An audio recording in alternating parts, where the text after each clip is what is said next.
nagpa-party din siya last time dito din. Meron? Oo, kasi minsan meeting yun. Ganda naman! Blooming!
Magandang gabi.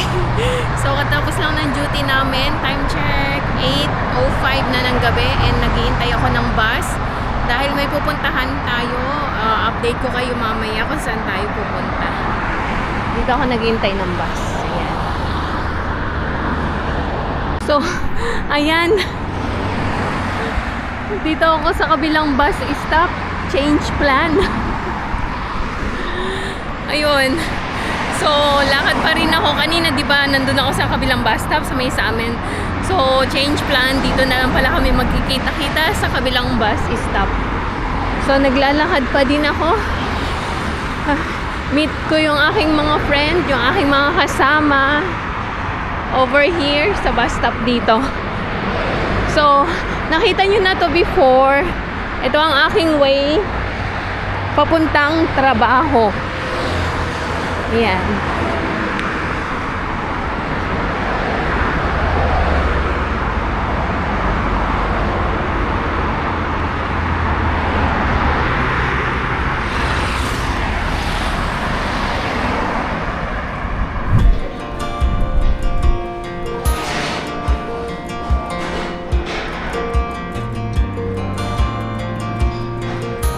So ayan, andito na kami pero wala pa ang celebrant. Pa-reserve na siya. As usual, kaming tatlo ulit. Ayan. So, over here, kita yung pinaka main road. Dito banda. So, hintay lang tayo and chikahan ko sa kayo mamaya. Ano ang celebration this time? Mauna na tayo. Mauna. Tagal din. Okay, so ayan, kasi bali wedding reception today ng aming colleague. Kaya kami ay nandito ngayon sa restaurant. It's a Filipino restaurant dito sa Al-Ain. And then, ano pa ba? Kasal nila kanina. So, bali, dito kasi sa UAE, bali, alam niyo naman na dito din kami kinasal sa UAE. So, pero magkakaiba siya ng procedure ba. So, ang tag nito, yung sa kanila today is sa court yun. Nung time namin, way back 2008. Way back 2008, wala pang court nun. So, ang procedure is medyo madugo. Maraming mga kailangang i-process. At by the way, si Lori din pala dito rin siya kinasal. Dito din sa UAE. Malapit na anniversary nila. At nagpa-party din siya last time dito din. Ano siya? Eat all you can. sa may Al-Ain Mall yan, Ponderosa. Doon naman yun sa kabilang mall. Nung time na yun, wala pa itong mga ganitong very rare pa lang yung mga Filipino restaurant that time. So ngayon, tulad nga ng sabi ko, that time din wala pang mga courts na pwede kang ikasal dito sa korte ng UAE. So ang processing, So ang processing lang is yung sa embassy. And sa case namin naman ni Santos, sa embassy ba kayo? Sa embassy sila kinasal. So sa case namin ni Santos, hindi po pwede yung sa embassy. Magchikahan muna tayo ha. Habang wala pa yung groom at bride. So sa case namin ni Santos, hindi kami pwedeng ikasal sa embassy kasi nga magkaiba kami ng nationality. So bali ang ikinakasal lang sa embassy is yung parehong Filipino. So kami humanap pa kami ng ano tawag nito? Church, yeah. Sa church kami kinasal and may mga tumulong sa amin para mag-process noon. Kaya ayun, nakapag-process kami. Nakapagpakasal kami. Wedding naman yun. And yung processing is bale, ano din, kasi may maraming mga documents na kailangan manggagaling pa yon sa Pilipinas. So ngayon, pagkatapos ng kasal, may processing pa sa Philippine Embassy at sa Nepal Embassy. Sa inyo, sa Philippine Embassy, Philippine direct, Embassy no? Wala na yung tawag nito? Wala na yung Marriage band lang. Ganun. yung marriage band lang ng 1 month. Oo, nag-marriage band din kami sa Philippine Embassy. Parang After nun, magre-release sila ng marriage contract. Yung parang certificate na pwede ka mag-contract ng marriage. Pero sa kanila kasi, tingin ko ang procedure is, ayun, kasal lang, no? Mag-a-appointment ka lang sa korte. And ayun, naka-schedule na yung kasal mo kung kailan. Pili ka ng date. Ganun lang kabilis. Small letter lahat. Nako. MP main 5G po. Okay, salamat po. Order ka muna. Yun lang, diretso. Ito. Ang mga ko na kasi parang Order ka muna. Okay. Order ka muna daw yung password. Ano yung ano niya? Pangalan ng... Ay, ito? Main? MP main 5G. Order ka Hindi ako sa muna. 2G lang. Ayun. Ito, 5G. So, ayun, continue tayo. Nung mga ngayong mga panahon na to, napakabilis lang ng proseso. It's just that medyo yung scheduling is tight. Sabi ko, dito na tayo kumakain. Kasi sinirve na yung food, lamig. Oo nga. Scheduling is tight, kaya ganun. So, medyo malayo ang kanilang, hindi dito sa Abu Dhabi Emirates. Bali, UAE kasi is may 7 Emirates. So, hindi ko na isa-isahin. Flash ko na lang dyan. Bandar yan. So, may 7 Emirates. Kaya dun sila nakakuha ng schedule sa Ras Al Khaimah. Ayun. And then, yun na lang muna. Kasi maya naman ulit. Medyo mahaba na tong chika ko. The susunod naman is maya-maya para pa-meet ko din sa inyo yung bride. And ayun, masaya ako at muli ay nakakapag-vlog tayo and share ko sa inyo ang aming mga kaganapan. Of course, hindi ko mapapromise na daily kasi alam nyo na mahirap mag-content. Pero sa bawat happenings namin, isasama ko kayo sa mga sa mga gala namin. Yun lang naman yung maisi-share ko ngayon so far. And at least kahit papano, para nyo na rin nabisita ang UAE. Maya naman ulit. Pinagdugtong-dugtong. Ayan na, sinerve na yung sinigang na hito. Okay, minute kumakain. Sa setting sa tabi, eh. Meron? Oo, kasi minsan na ginagawa. Ang aming food. Sinigang and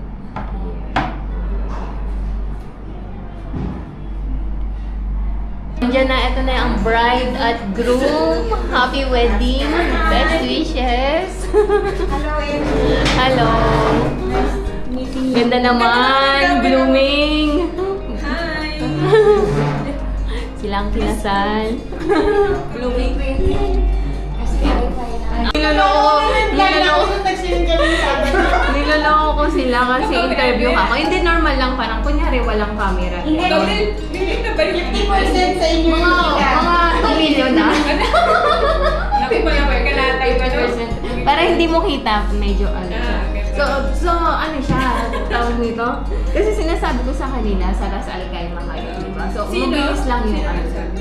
Ay, kasi sabi ko sa kanila, Sa ano niya? mabilis lang. Sa Kasi amin, sa amin hindi.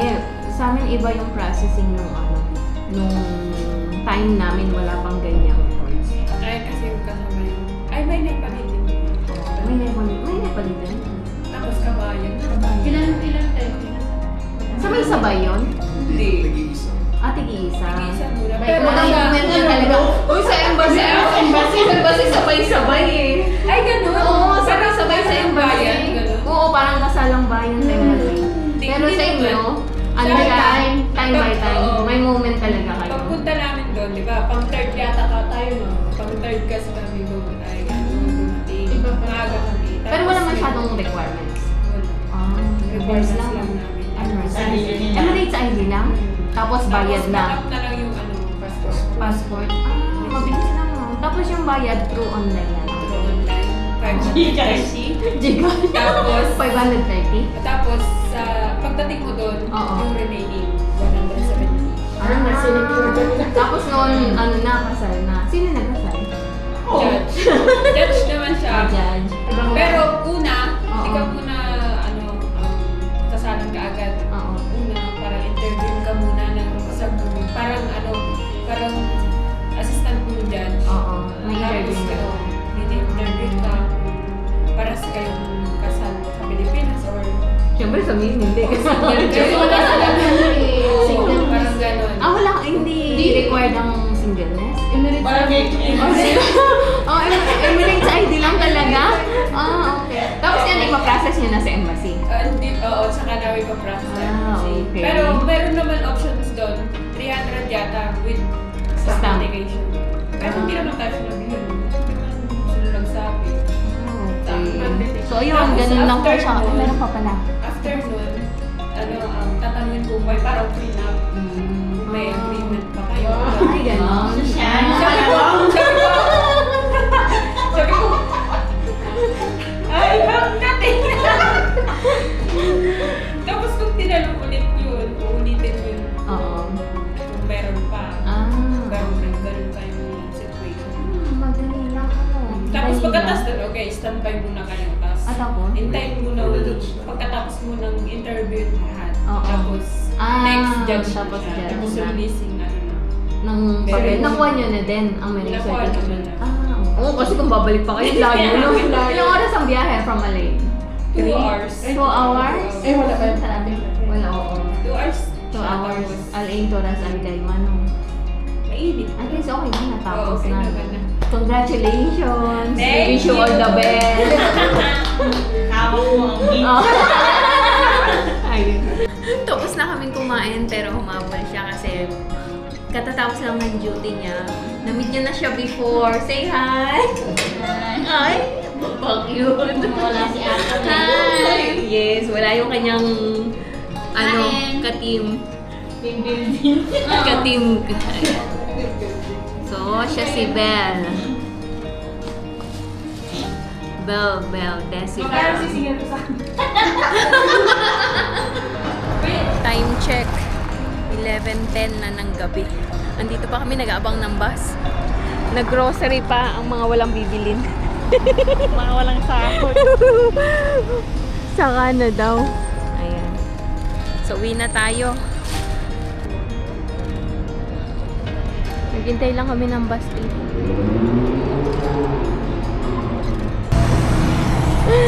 Ayan.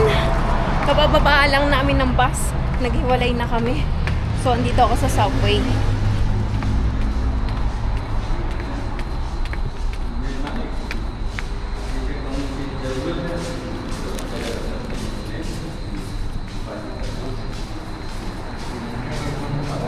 So, kahit ganitong oras, safe naman maglakad dito. Kasi, marami pang tao. Kumbaga, alive na alive pa din ang mga daan.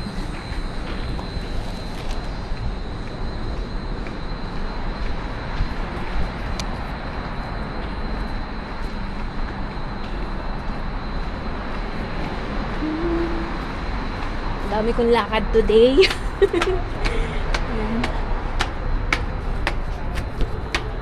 Okay. So,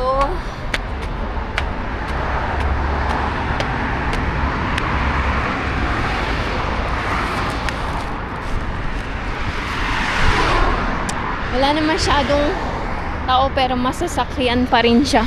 Marami pa siyang sasakyan.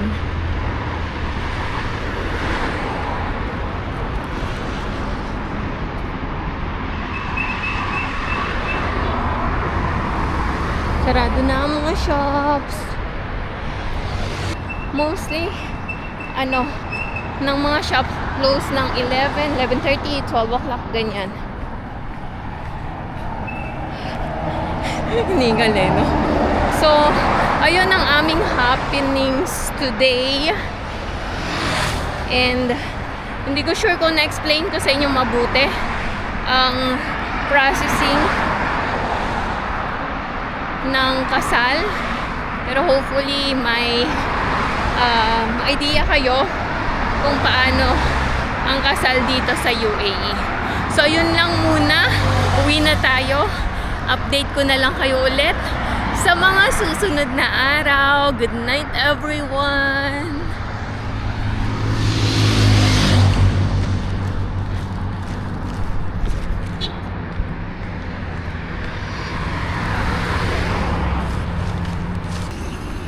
May nagpipiknik doon. So, tawid tayo sa side na to. Walang masyadong sasakyan. Ganyan siya katahimik.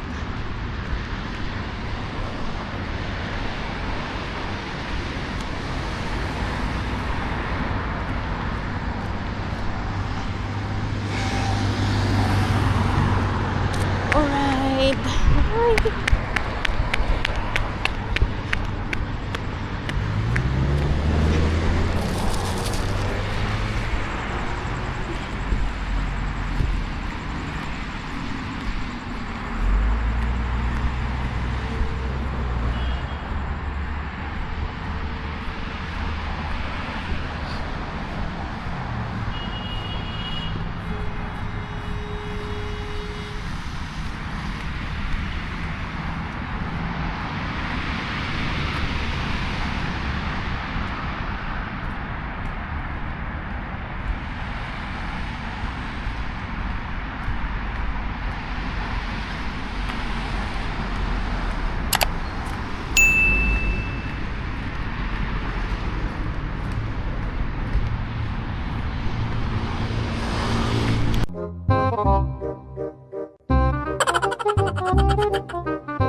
If you like this video, please consider subscribing to our YouTube channel, SL Nepal.